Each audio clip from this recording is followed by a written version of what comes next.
എല്ലാവർക്കും പുതിയൊരു വീഡിയോയിലേക്ക് സ്വാഗതം. കുട്ടികൾ നമ്മുടെ ഏറ്റവും വലിയ നിധിയാണ്.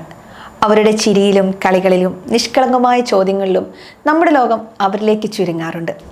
അവരുടെ ഓരോ വളർച്ചാഘട്ടവും നമുക്ക് സന്തോഷം നൽകും. എന്നാൽ അവരുടെ ശാരീരിക ആരോഗ്യം പോലെ തന്നെ പ്രധാനമാണ് മാനസികാരോഗ്യവും.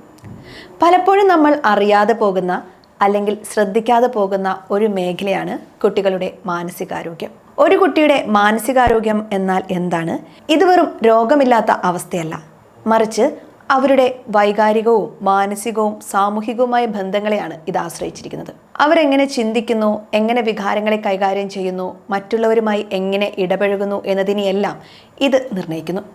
ഈ വീഡിയോയിലൂടെ കുട്ടികളുടെ മാനസികാരോഗ്യം ശ്രദ്ധിക്കേണ്ടതിൻ്റെ പ്രാധാന്യം, എങ്ങനെയെല്ലാമാണ് പ്രശ്നങ്ങൾ തിരിച്ചറിയേണ്ടത്, അവർക്ക് എങ്ങനെ പിന്തുണ നൽകാം എന്നതിനെക്കുറിച്ച് നമുക്ക് ആഴത്തിൽ മനസ്സിലാക്കാം. കുട്ടികളുടെ മാനസികാരോഗ്യം എന്നത് അവർക്ക് അവരുടെ വികാരങ്ങളെ തിരിച്ചറിയാനും നിയന്ത്രിക്കാനും ആരോഗ്യകരമായ ബന്ധങ്ങൾ സ്ഥാപിക്കാനും പഠനത്തിലും ജീവിതത്തിലും നേരിടുന്ന വെല്ലുവിളികളെ അതിജീവിക്കാനുമുള്ള കഴിവാണ്.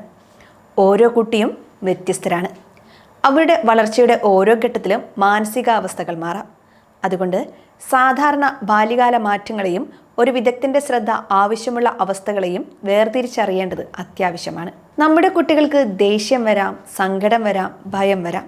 ഇതൊക്കെ സ്വാഭാവികമാണ്.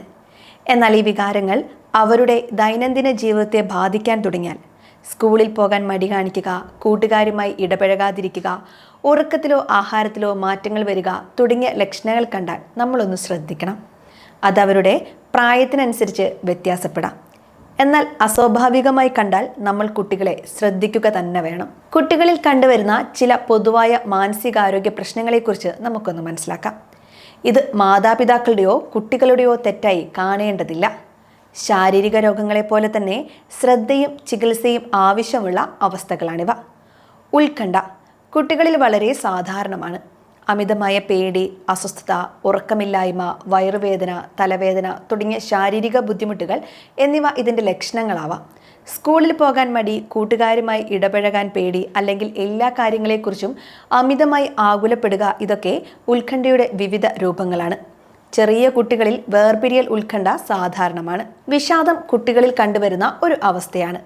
എപ്പോഴും സങ്കടപ്പെട്ടിരിക്കുക, ഇഷ്ടപ്പെട്ട കാര്യങ്ങളിൽ താല്പര്യം കാണിക്കാതിരിക്കുക, ഉറക്കത്തിലോ ആഹാരത്തിലോ വലിയ മാറ്റങ്ങൾ വരിക, ക്ഷീണമുണ്ടാവുക, പഠനത്തിൽ പിന്നോട്ട് പോവുക, അല്ലെങ്കിൽ പെട്ടെന്ന് ദേഷ്യപ്പെടുക തുടങ്ങിയ ലക്ഷണങ്ങൾ ഇതിൻ്റെ ഭാഗമാവാനുള്ള സാധ്യതയുണ്ട്.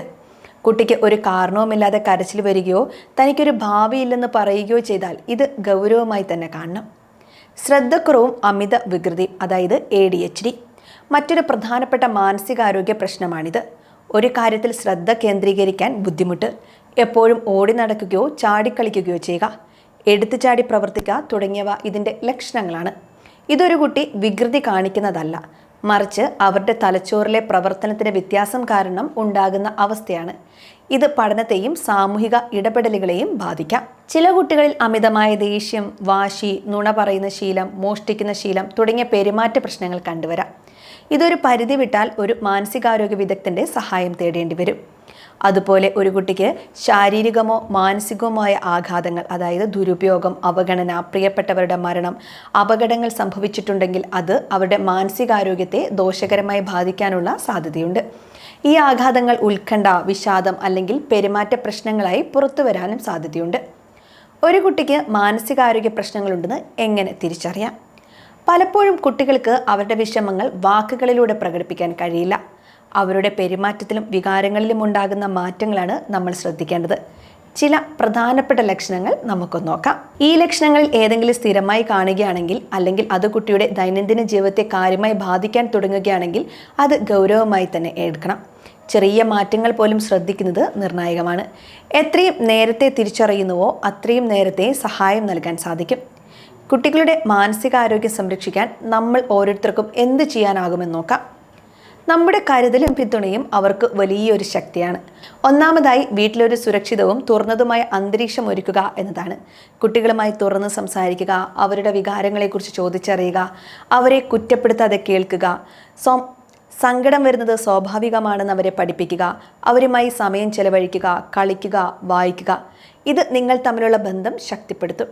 സ്ഥിരമായ ഇത്തരം കാര്യങ്ങൾ അവർക്ക് സുരക്ഷിതത്വ ബോധവും നൽകും. രണ്ടാമതായി, ആരോഗ്യകരമായ ശീലങ്ങൾ വളർത്തുക എന്നതാണ്. കൃത്യമായ ഉറക്കം, പോഷകസമൃദ്ധമായ ഭക്ഷണം, വ്യായാമം എന്നിവ അവരുടെ മാനസികാരോഗ്യത്തിന് അത്യന്താപേക്ഷിതമാണ്. സ്ക്രീൻ സമയം നിയന്ത്രിക്കുക, വികാരങ്ങളെ ആരോഗ്യകരമായി കൈകാര്യം ചെയ്യാൻ അവരെ പഠിപ്പിക്കുക. ദേഷ്യം വരുമ്പോൾ ദീർഘമായി ശ്വാസമെടുക്കാനോ സങ്കടം വരുമ്പോൾ അത് വരച്ചു പ്രകടിപ്പിക്കാനോ അവരെ പ്രോത്സാഹിപ്പിക്കുക. ഏറ്റവും പ്രധാനമായി ഒരു വിദഗ്ധൻ്റെ സഹായം തേടാൻ മടിക്കരുത്. കുട്ടിയുടെ പെരുമാറ്റത്തിലോ വൈകാരിക അവസ്ഥയിലോ ഗൗരവമായ മാറ്റങ്ങൾ കാണുകയാണെങ്കിൽ, അല്ലെങ്കിൽ ഈ പ്രശ്നങ്ങൾ അവരുടെ ദൈനംദിന ജീവിതത്തെ ബാധിക്കാൻ തുടങ്ങിയാൽ ഒരു ശിശുരോഗ വിദഗ്ധനെയോ ശിശു മാനസികാരോഗ്യ വിദഗ്ധനെയോ അല്ലെങ്കിൽ കൗൺസിലറെയോ സമീപിക്കാൻ മടിക്കരുത്. ഇതൊരു ദൗർബല്യമല്ല, മറിച്ച് നിങ്ങളുടെ കുട്ടിയോടുള്ള സ്നേഹവും ഉത്തരവാദിത്വവുമാണ്. മാനസികാരോഗ്യ പ്രശ്നങ്ങളെക്കുറിച്ചുള്ള തെറ്റിദ്ധാരണകളും സമൂഹത്തിൽ നിലനിൽക്കുന്നതുമായ ലജ്ജയും മാറ്റേണ്ടത് അത്യാവശ്യമാണ്. ശാരീരിക രോഗങ്ങളെപ്പോലെ തന്നെ സാധാരണമാണിതെന്ന് മനസ്സിലാക്കുക. സ്കൂളുകൾ, കുടുംബങ്ങൾ, സമൂഹത്തിലെ മറ്റ് സ്ഥാപനങ്ങൾ എല്ലാവരും ഒത്തുചേർന്ന് കുട്ടികൾക്ക് മാനസിക പിന്തുണ നൽകാൻ ഒരുമിച്ച് പ്രവർത്തിക്കണം. ഈ വീഡിയോ നിങ്ങൾക്ക് പ്രയോജനപ്പെട്ടു എന്ന് കരുതുന്നു. നിങ്ങളുടെ അഭിപ്രായങ്ങളും നിർദ്ദേശങ്ങളും താഴെ കമൻറ്റ് ബോക്സിൽ രേഖപ്പെടുത്തുക. ഈ അറിവ് നിങ്ങളുടെ സുഹൃത്തുക്കൾക്കും പ്രിയപ്പെട്ടവർക്കും ഷെയർ ചെയ്യുക. ഒരുപക്ഷെ ആർക്കെങ്കിലുമൊക്കെ ഇതൊരു സഹായകമായേക്കാം. മറ്റൊരു വീഡിയോയുമായി വീണ്ടും കാണാം.